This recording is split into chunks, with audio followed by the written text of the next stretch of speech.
नारायणं निखिलपूर्णगुणैकदेहं निर्दोषमाप्यतमखिलैः सुवाक्यैः अस्योद्भवादिदमशेषविशेषतोऽपि वन्द्यं सदा प्रियतमं नवसन्नमामि अभ्रमं भङ्गरहितम् अजडं विमलं सदा आनन्दतीर्थमतुलं भजेदापत्रयापहम् पृथ्वीमण्डलमध्यस्थाः पूर्णबोधमतानुगाः वैष्णवाः विष्णुहृदयाः तान् नमस्ये गुरून् मम तपस्वाध्यायश्रूषा कृष्णपूजारतं मुनिम् विश्वेशम् इष्टदं वन्दे परिव्राट् चक्रवर्तिनम् ಶ್ರೀಗುರುಭ್ಯೋ ನಮಃ. ಹರಿ ಓಂ. 38ನೇ ಶ್ಲೋಕ ಆಗಬೇಕಿದೆ. 11ನೇ ಅಧ್ಯಾಯ 38ನೇ ಶ್ಲೋಕ. ತ್ವಮಾದಿದೇವಃ ಪುರುಷಃ ಪುರಾಣಃ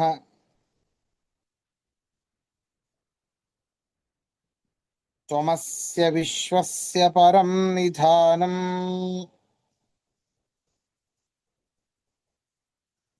ವೇತ್ತಾಸಿ ವೇದ್ಯಂ ಚ ಪರಂ ಚ ಧಾಮ ತ್ವಯಾ ತತಂ ವಿಶ್ವಮನಂತರೂಪಂ.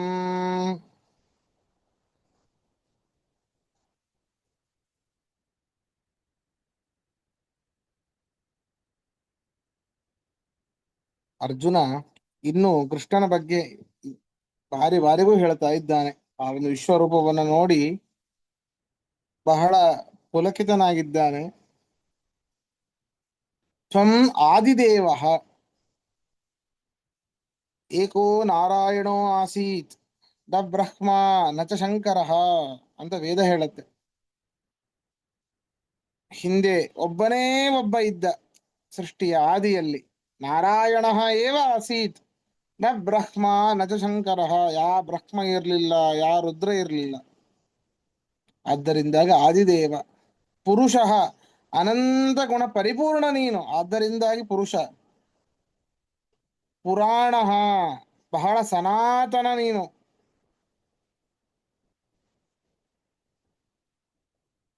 ತ್ವಂ ಅಸ್ಯ ವಿಶ್ವಸ್ಯ ಪರಂ ನಿಧಾನಂ.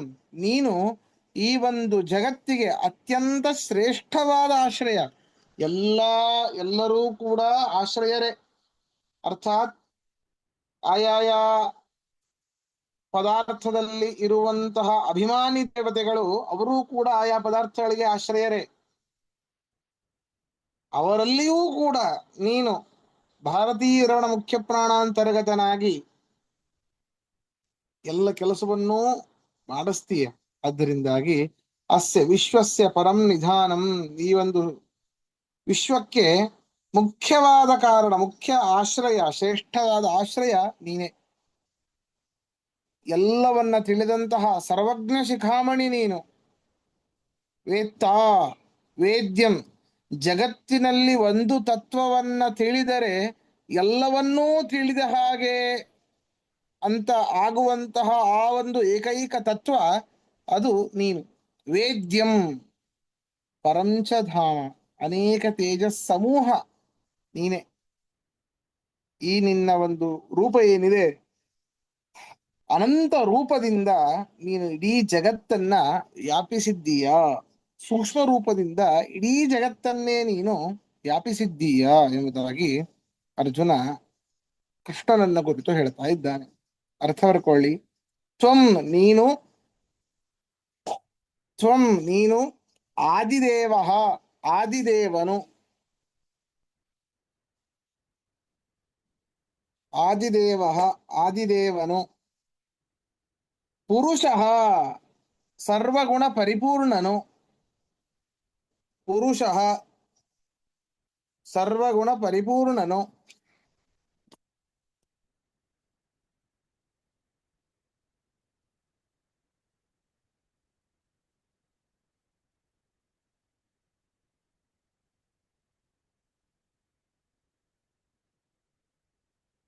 ಪುರಾಣ ಸನಾತನನು, ಪುರಾಣ ಸನಾತನನು,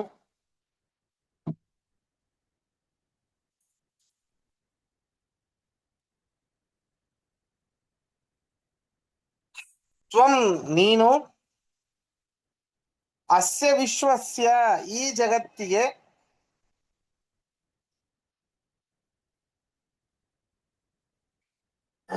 ಅಸ್ಯ ವಿಶ್ವಸ್ಯ ಈ ಜಗತ್ತಿಗೆ ಪರಂ ನಿಧಾನಂ ಶ್ರೇಷ್ಠ ಆಶ್ರಯನು ಪರಂ ನಿಧಾನಂ ಶ್ರೇಷ್ಠ ಆಶ್ರಯನು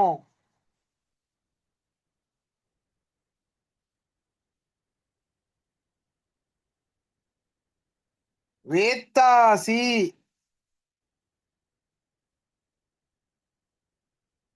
ಸರ್ವಜ್ಞನು ಸರ್ವಜ್ಞನಾಗಿದ್ದಿ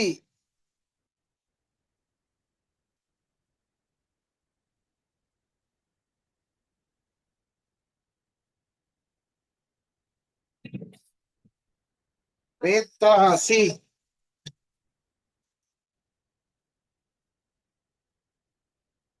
ಸರ್ವಜ್ಞನಾಗಿದ್ದಿ ವೇದ್ಯಂ ಚ ತಿಳಿಯಬೇಕಾದ ಏಕೈಕ ತತ್ವ ನೀನೆ ತಿಳಿಯಬೇಕಾದ ಏಕೈಕ ತತ್ವ ನೀನೆ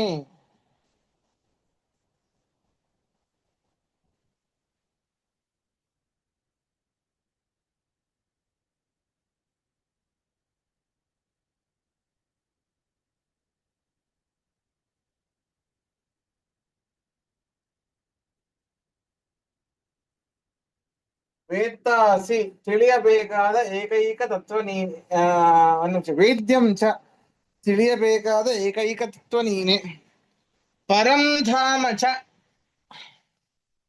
ಪರಂ ಧಾಮ ಚ ಶ್ರೇಷ್ಠ ತೇಜಸ್ ಸಮೂಹ ನೀನೆ ಶ್ರೇಷ್ಠ ತೇಜಸ್ ಸಮೂಹ ನೀನೆ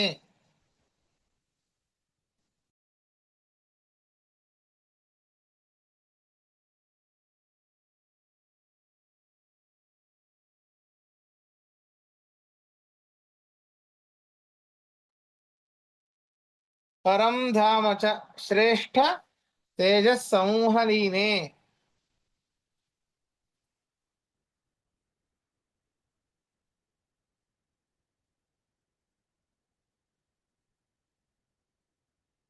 ತ್ವಯಾ ನಿನ್ನಿಂದ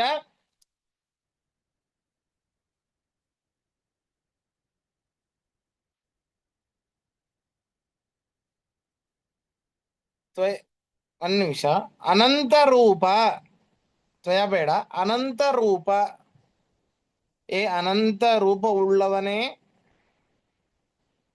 ಇದು ಸಂಬೋಧನೆ ಅನಂತ ರೂಪ ಏ ಅನಂತ ರೂಪ ಉಳ್ಳವನೇ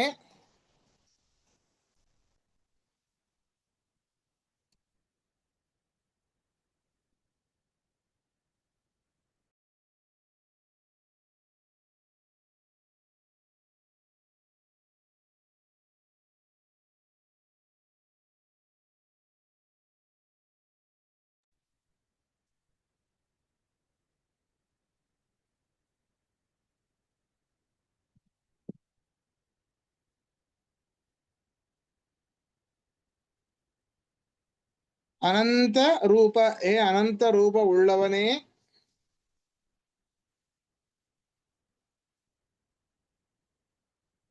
ತ್ವಯ ನಿನ್ನಿಂದ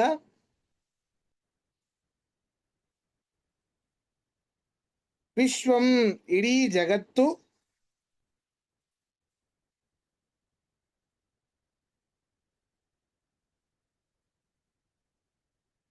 ವಿಶ್ವಂ ಇಡೀ ಜಗತ್ತು ತತಂ ವ್ಯಾಪಿಸಲ್ಪಟ್ಟಿದೆ ತತಂ ವ್ಯಾಪಿಸಲ್ಪಟ್ಟಿದೆ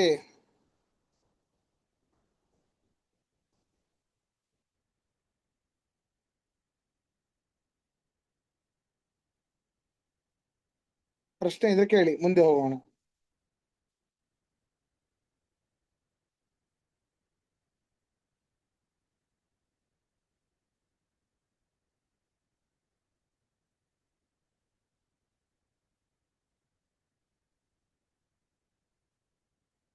ಸರಿ ಮುಂದೆ ನೋಡಿ ಎಲ್ಲ ದೇವತೆಗಳೂ ಕೂಡ ನಿನ್ನ ಒಂದು ಶಕ್ತಿಯನ್ನ ಆಧಾರವಾಗಿಟ್ಟುಕೊಂಡು ಅವರು ಅವರವರ ಕಾರ್ಯಗಳನ್ನ ಮಾಡ್ತಾರೆ ಅಂತ ಇದರಲ್ಲಿ ಹೇಳ್ತಾ ಇದ್ದಾನೆ.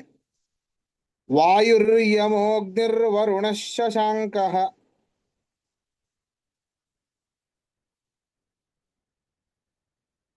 ಪ್ರಜಾಪತಿಸ್ತ್ವಂ ಪ್ರಪಿತಾಮಹಶ್ಚ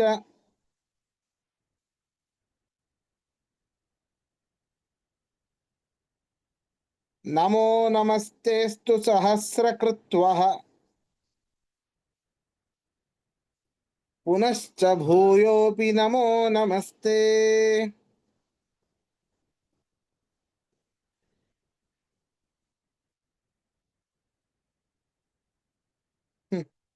ನೋಡಿ, ನೀನು ವಾಯು ಆಗಿದ್ದಿ. ವಾಯುವಿನ ಎಂತಹ ವಿಶೇಷ ವಾಯುದೇವರಲ್ಲಿ ಅಂತಂದ್ರೆ ಬಲಜ್ಞಾನ, ಸಾತ್ವಿಕವಾದ ಬಲ, ಸ್ವಾಭಾವಿಕವಾದ ಬಲ, ಸ್ವಾಭಾವಿಕವಾದ ಜ್ಞಾನ ಎಲ್ಲವೂ ಕೂಡ ಅವರಲ್ಲಿ ಇದೆ. ಅದು ಯಾರ ಕಾರಣದಿಂದ? ನೀನು ಅವರಲ್ಲಿ ಇರುವುದರಿಂದ, ವಿಶೇಷವಾಗಿ ಬಹಳ ಬಹಳ ವಿಶೇಷ ಪ್ರಮಾಣದಿಂದಾಗಿ ನೀನು ಅವರಲ್ಲಿದ್ದಿ. ಎಲ್ಲರಲ್ಲೂ ಇದ್ದಿ ಹೌದು, ಆದರೆ ವಿಶೇಷ ಪ್ರಮಾಣದಿಂದಾಗಿ ಅಲ್ಲಿ ಸ್ವಲ್ಪ ಕ್ವಾಂಟಿಟಿ ಜಾಸ್ತಿ ಇದೆ.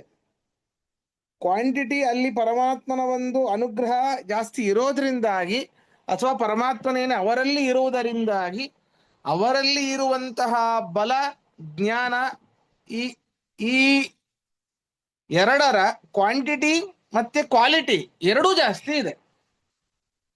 ಎಲ್ಲ ದೇವತೆಗಳಲ್ಲೂ ಬಲ ಇದೆ, ಎಲ್ಲ ದೇವತೆಗಳಲ್ಲೂ ಜ್ಞಾನ ಇದೆ, ಆದರೆ ಜಾಸ್ತಿ ಎರಡೂ ಕೂಡ ಇರುವಂಥದ್ದು ಅಲ್ಲಿ ವಾಯುವಿನಲ್ಲಿ. ಯಮಃ,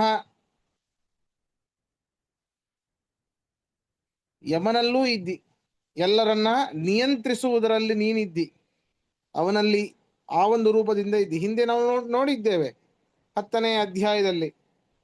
ಅಗ್ನಿ,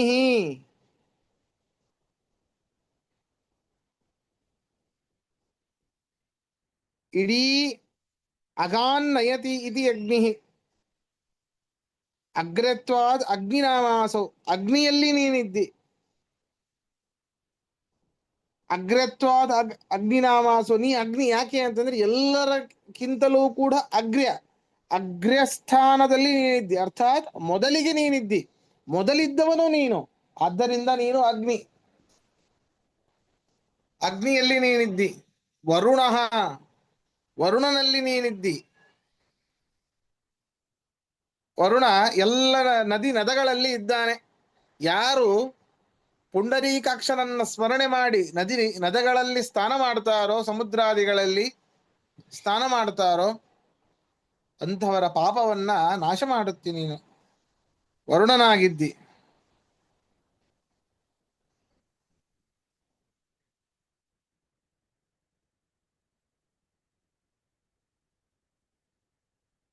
ಶಶಾಂಕ, ಚಂದ್ರ. ಶಂ ಅಂತಂದ್ರೆ ಸುಖ ಅಂತ ಅರ್ಥ. ಬಹಳ ಸುಖದಿಂದ ಕೂಡಿದವನಾದ್ದರಿಂದ ನೀನು ಶಶಾಂಕ. ನೋಡಿ, ತಂಪಾಗಿ ಇರ್ತಾನೆ. ಸುಖವಾಗಿದ್ದವರು, ನಿಜವಾದ ಅವರ ಒಂದು ಸ್ವರೂಪಭೂತವಾದ ಸುಖದ ಅರಿವು ಆದವರಿಗೆ ಬಹಳ ಹಾರಾಡೋದಿಲ್ಲ. ಅವರು ಬಹಳ ಸುಖವಾಗಿ ಇರ್ತಾರೆ, ಬಹಳ ಆನಂದವಾಗಿ ಇರ್ತಾರೆ, ಬಹಳ ಶಾಂತವಾಗಿ ಇರ್ತಾರೆ, ತಂಪಾಗಿ ಇರ್ತಾರೆ. ಹಾಗೆ ನೀನು ಶಶಾಂಕ. ಪ್ರಜಾಪತಿಸ್ತ್ವಂ, ಪ್ರಜೆಗಳನ್ನ ಪಾಲನೆ ಮಾಡುವುದರಲ್ಲಿ ನೀನೇ ಅಗ್ರೇಸರ. ಆ ಪ್ರಜಾಪತಿ ಬಿಡಿ, ಆ ಪ್ರಜಾಪತಿ ಇದ್ದಾನೆ, ಅವನಲ್ಲಿಯೂ ಕೂಡ ನೀನಿದ್ದಿ. ಪ್ರಪಿತಾಮಹಶ್ಚ, ನೋಡಿ, ಪ್ರಪಿತಾಮಹ ಬರೀ ಪಿತಾಮಹ ಅಲ್ಲ, ಮುತ್ತಜ್ಜ. ಪಿತಾಮಹ ಅಂದ್ರೆ ಅಜ್ಜ, ಪಿತಾ ತಂದೆ, ಪಿತಾಮಹ ಅಜ್ಜ, ಪ್ರಪಿತಾಮಹ ಮುತ್ತಜ್ಜ. ಪ್ರಪಿತಾಮಹನಾದ ಬ್ರಹ್ಮನಿಗೆ ತಂದೆಯೂ ಆಗಿದ್ದಿ. ಪಿತಾಮಹನಾದ ಬ್ರಹ್ಮನಿಗೆ ನೀನು ತಂದೆ ಆಗಿದ್ದೀಯಪ್ಪ, ಪ್ರಪಿತಾಮಹ, ಮುತ್ತಜ್ಜ ನೀನು. ಇಂತಹ ನಿನಗೆ ನಮಃ ನಮಸ್ತೆಸ್ತು, ಎಷ್ಟು ನಮಸ್ಕಾರ ಗೊತ್ತಾ? ಸಹಸ್ರಕೃತ್ವ, 1000 ಬಾರಿ, ಪುನಃ ಪುನಃ ನಮಸ್ಕಾರ. ಪುನಶ್ಚ ಭೂಯೋಪಿ ನಮೋ ನಮಸ್ತೆ, ಮತ್ತೆ ಮತ್ತೆ ನಿನಗೆ ಬಹಳವಾಗಿ ಹೃದಯಪೂರ್ವಕವಾಗಿ ತಲೆಬಾಗಿ 1000 ಬಾರಿ ನಾನು ನಮಸ್ಕಾರ ಮಾಡುತ್ತೇನೆ ಎಂಬುದಾಗಿ ಅವನು ಹೇಳ್ತಾ ಇದ್ದಾನೆ.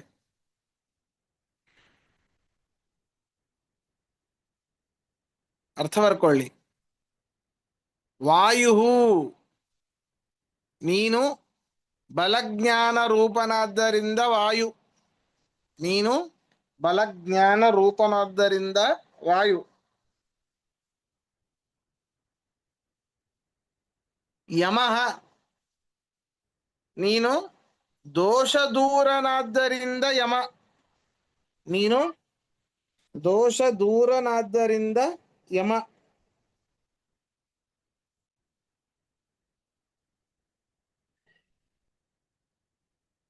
ವರುಣಃ, ಕ್ಷಮಿಸಿ, ಅಗ್ನಿ,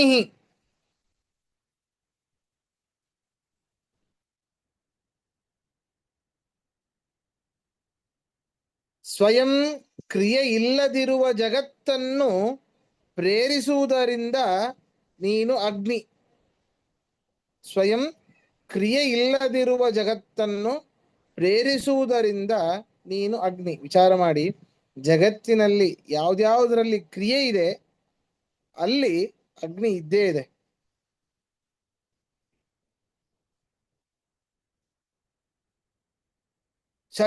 ವರುಣ ಭಕ್ತರನ್ನು ಸ್ವೀಕರಿಸುವುದರಿಂದ ನೀನು ವರುಣನು. ಭಕ್ತರನ್ನು ಅರ್ಥಾತ್ ನದಿಯಲ್ಲಿ ಮುಳುಗಿ ಪರಮಾತ್ಮನ ಸ್ಮರಣೆ ಮಾಡಿ ಹೀಗೆ.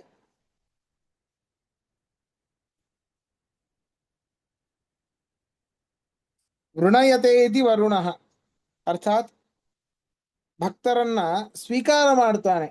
ಅವರು ಭಕ್ತಿಯಿಂದ ಅರ್ಪಣೆ ಮಾಡಿದ ಸಣ್ಣ ವಸ್ತು ಆದರೂ ಕೂಡ, ಅತ್ಯಲ್ಪ ವಸ್ತುವಾದರೂ ಕೂಡ ಅದನ್ನು ಸ್ವೀಕಾರ ಮಾಡ್ತಾನೆ. ಆದ್ದರಿಂದಾಗಿ ನೀನು ವರುಣ. ಶಶಾಂಕ, ಬಹಳ ಸುಖದಿಂದ ಕೂಡಿದವನಾದ್ದರಿಂದ ನೀನು ಶಶಾಂಕ. ಬಹಳ ಸುಖದಿಂದ ಕೂಡಿದವನಾದ್ದರಿಂದ ನೀನು ಶಶಾಂಕ. ಪ್ರಜಾಪತಿಸ್ತ್ವಂ,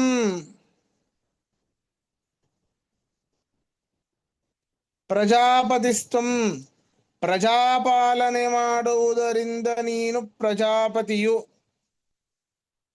ಪ್ರಜಾಪಾಲನೆ ಮಾಡುವುದರಿಂದ ನೀನು ಪ್ರಜಾಪತಿಯು.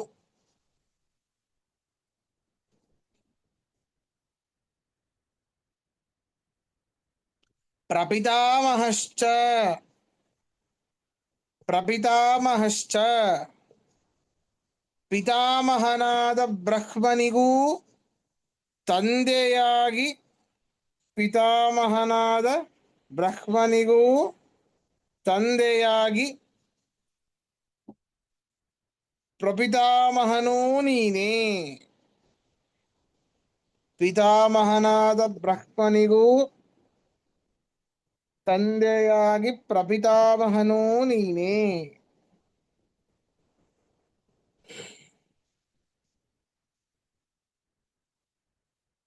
ತೇ ನಿನಗೆ,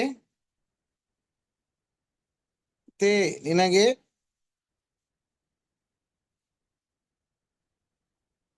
ನಮೋ ನಮಃ, ತೇ ನಿನಗೆ ಸಹಸ್ರಕೃತ್ವ 1000 ಬಾರಿ, ಕ್ಷಮಿಸಿ, ತೇ ನಿನಗೆ ಸಹಸ್ರಕೃತ್ವ 1000 ಬಾರಿ, ಪುನಶ್ಚ ಪುನಃ ಪುನಃ, ಪುನಶ್ಚ ಪುನಃ ಪುನಃ, ನಮಃ ನಮಃ ಅಸ್ತು, ನಮಃ ನಮಃ ಅಸ್ತು, ನಮಸ್ಕಾರಗಳು. ನಮಃ ನಮಃ ಅಸ್ತು, ನಮಸ್ಕಾರಗಳು.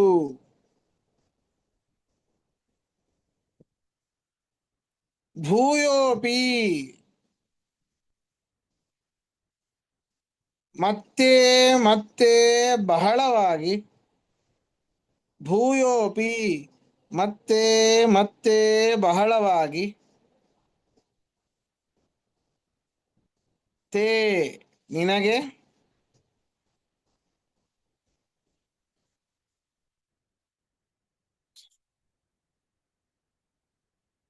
ನಮಃ ನಮಃ ನಮಸ್ಕಾರಗಳು ನಮಸ್ಕರಿಸುವೆನು ನಮಃ ನಮಃ ನಮಸ್ಕರಿಸುವೆನು.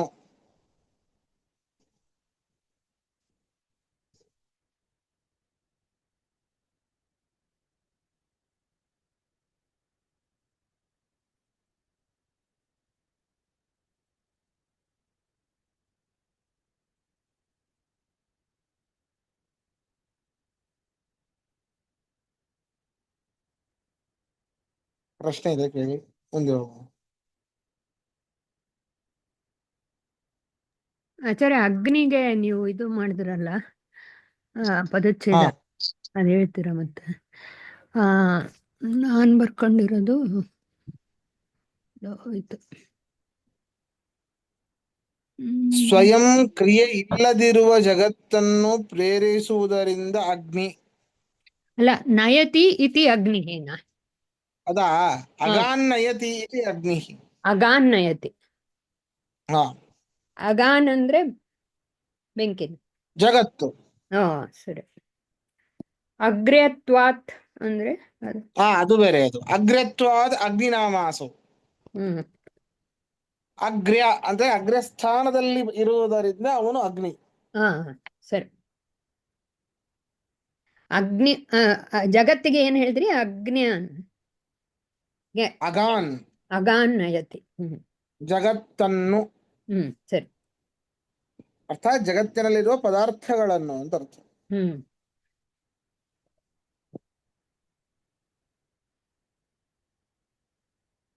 ಮುಂದೆ ಹೋಗೋಣ. ನಮಃ ಪುರಸ್ತಾದಥ ಪೃಷ್ಠತಸ್ತೆ ನಮೋಸ್ತು ತೇ ಸರ್ವತ ಏವ ಸರ್ವ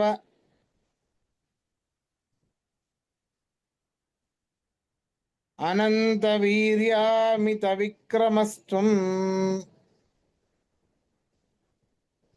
ಸರ್ವಂ ಸಮಾಪ್ನೋಪಿ ತತೋಸಿ ಸರ್ವ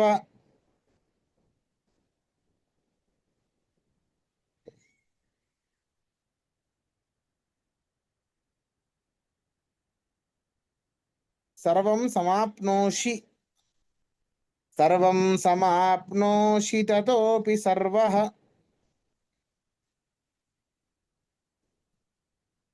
ನೋಡಿ, ಕೃಷ್ಣನ ಮುಂದೆ ನಿಂತು ಇಷ್ಟೊತ್ತನ ಮಾತಾಡ್ತಾ ಇದ್ದ. ನಾವೆಲ್ಲ ನಮಸ್ಕಾರ ಮಾಡಿದ್ರೆ ಒಂದ ಕಡೆ ನಮಸ್ಕಾರ ಮಾಡಬಹುದು.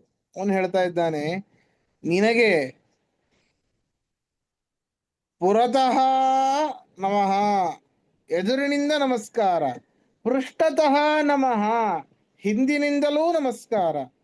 ದಕ್ಷಿಣತಃ, ಉತ್ತರತಃ ನಮಃ, ಎಲ್ಲ ಕಡೆಯಿಂದಲೂ ನಮಸ್ಕಾರ. ಉತ್ತರ, ದಕ್ಷಿಣ, ಪೂರ್ವ, ಪಶ್ಚಿಮ ಎಲ್ಲ ದಿಕ್ಕುಗಳಿಂದಲೂ ಕೂಡ, ಎಲ್ಲ ಕಡೆಯಿಂದಲೂ ಕೂಡ ನಿನಗೆ ನಮಸ್ಕಾರ.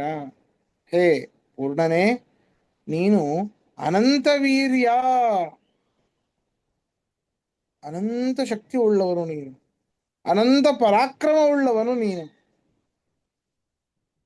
ಈ ಎಲ್ಲ ವಿಶ್ವವನ್ನ ವ್ಯಾಪಿಸಿರುವುದರಿಂದ ನೀನು ಸರ್ವ ಅಂತ ಕರೆಸ್ಕೊಳ್ತೀಯ. ಸರ್ವವೂ ನೀನೇ. ಯಾಕೆ ಸರ್ವ ಅಂದ್ರೇನು? ಈ ಒಂದು ಜಗತ್ತು ಸರ್ವವೂ ನೀನೆ. ಹೌದು, ಎಲ್ಲರಲ್ಲೂ ಪರಮಾತ್ಮ ಇದ್ದಾನೆ. ಆದ್ದರಿಂದಾಗಿ ಸರ್ವ ಅಂತಂದ್ರೆ ನೀನು. ಸರ್ವಂ ಸಮ್ಯಗ್ ಆಪ್ನೋಷಿ,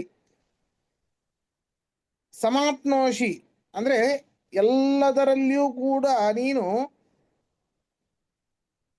ಅವರ ಪ್ರತಿಯೊಂದು ಅವಯವಗಳಲ್ಲೂ ನೀನು ವ್ಯಾಪಿಸಿದ್ದೀಯ. ನೀನು ಇಲ್ಲದೆ ಹೋದ್ರೆ ಅವರು ಎಲ್ಲಾ ವಸ್ತುಗಳು ತೃಣಕ್ಕೆ ಸಮಾನ, ಅದರಲ್ಲಿ ಯಾವ ಕಾರ್ಯವೂ ಆಗೋದಿಲ್ಲ. ಜಡವೂ ಹೌದು, ಜಡದಲ್ಲಿ ಯಾವ ಕ್ರಿಯೆ ಇಲ್ಲ ಅಂತ ಹೇಳಬೇಡಿ, ಹೌದು ಅದರಲ್ಲಿ ಇಲ್ಲ. ಆದರೆ ಈಗ ಒಂದು ಕಲ್ಲು ಗಟ್ಟಿಯಾಗಿದೆ. ಯಾಕೆ? ಪರಮಾತ್ಮ ಅದರಲ್ಲಿ ಇರುವುದರಿಂದ. ನೀರು ಥರ ಯಾಕಿಲ್ಲ ಅದು ಕಲ್ಲು? ಅದರಲ್ಲಿ ಪರಮಾತ್ಮ ಬೇರೆ ಒಂದು ವಿಶೇಷ ರೂಪ ಇದೆ, ಆದ್ದರಿಂದ ಆ ಕಲ್ಲು ಗಟ್ಟಿಯಾಗಿದೆ. ನೀರು ಯಾಕೆ ಹರಿಯುತ್ತೆ ಕಲ್ಲಿನ ತರ, ಯಾಕೆ ಗಟ್ಟಿ ಇಲ್ಲ? ಇದರಲ್ಲಿ ಪರಮಾತ್ಮನ ಒಂದು ಬೇರೆ ರೂಪ ಇದೆ. ಅದರಿಂದ ಜಡದಲ್ಲೂ ಕೂಡ ಅವು ಒಂದೇ ಒಂದು ಸ್ಥಾನದಲ್ಲಿ ಇರಲಿಕ್ಕೆ ಕಾರಣ ಅದು ಪರಮಾತ್ಮ. ತನ್ನ ಒಂದು ವಿಶೇಷ ರೂಪದಿಂದ ಆ ಜಡ ಪದಾರ್ಥಗಳೂ ಹೌದು, ಚೇತನರಲ್ಲೂ ಕೂಡ ನಾವೆಲ್ಲ ಕ್ರಿಯೆಗಳು ನಮಗೆ ಪ್ರತ್ಯಕ್ಷ ಸಿದ್ಧ. ಚೇತನರಲ್ಲಿ, ಜಡಗಳಲ್ಲಿ ಅದರಲ್ಲಿ ಕ್ರಿಯೆ ಇಲ್ಲ, ಆದರೂ ಅವು ಆಯಾಯ ಆಕಾರದಿಂದ ಇರುವುದರಿಂದ ಅದು ಪರಮಾತ್ಮನೇ ಕಾರಣ. ಅದರಿಂದಾಗಿ ಸರ್ವ ಎಲ್ಲದರಲ್ಲೂ ನೀನು ಇದ್ದೀಯಾದ್ದರಿಂದಾಗಿ ಸರ್ವವೂ ನೀನೇ. ತಥೋಸಿ ಸರ್ವ ಸರ್ವಂ ಸಮಾಪ್ನೋಷಿ, ಎಲ್ಲಾ ವಿಶ್ವವನ್ನು ಸಮ್ಯಗ್ ಆಪ್ನೋಷಿ, ಅದ್ಭುತವಾಗಿ ನೀನು ಎಲ್ಲದರಲ್ಲೂ ಇದ್ದೀಯ. ಆದ್ದರಿಂದ ತತಃ ಸರ್ವ ಅಸಿ, ಆದ್ದರಿಂದ ನೀನು ಸರ್ವ ಅಂತ ಆಗಿದ್ದಿ ಎಂಬುದಾಗಿ ಅರ್ಜುನ ಹೇಳ್ತಾ ಇದ್ದಾನೆ. ಇದರ ಅರ್ಥವನ್ನ ಮುಂದಿನ ಪಾಠದಲ್ಲಿ, ನಾಳೆ ಪಾಠ ಇಲ್ಲ, ಶುಕ್ರವಾರದ ಪಾಠದಲ್ಲಿ ಕೇಳೋಣ. ಶ್ರೀಕೃಷ್ಣಾರ್ಪಣಮಸ್ತು. ನಮಸ್ಕಾರ.